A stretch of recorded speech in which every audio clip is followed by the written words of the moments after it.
Deputeti i Partisë Demokratike për Durrësin, Igri Sara, ka ndërmarrë një nismë të re ligjore, duke dorëzuar në Kuvend projekt ligjin që synon të lehtësoj financiarisht pensionistët që vazhdojnë të mbeten aktiv në tregun e punës. Nisma propozuar parashikon ndryshime dhe shtesa në ligjin ekzistues për sigurime shoqërore, duke ofruar një përjashtim të përkohshëm 4 vjeçar nga detyrimi për të paguar kontributet e sigurimeve shoqërore në degën e pensioneve për të gjithë ata pensionistë pritërie që janë të punësuar ose ushtrojnë aktivitet si të vetë punësuar, tregtar, profesionist të licencuar apo zyrtar. Sipas relacionit shpjegues hartuar nga deputeti Sara, ky përjashtim do të aplikohet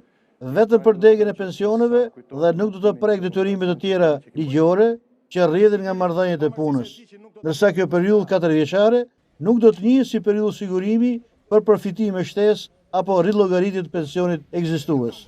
Projektligji përfshin edhe një dispozitë tranzitore e cila garanton që ky lehtësim të shtrihet si mbi marrëdhëniet e reja, ashtu dhe mbi ato ekzistuese në momentin e hyrjes në fuqi. Të dhënat e cituar në relacion tregojnë se aktualisht për llogaritën rreth 13.000 pensionistë aktiv në Shqipëri, të cilët sot detyrohen të paguajnë kontribute pavarësisht se kanë fituar të drejtën e pensionit.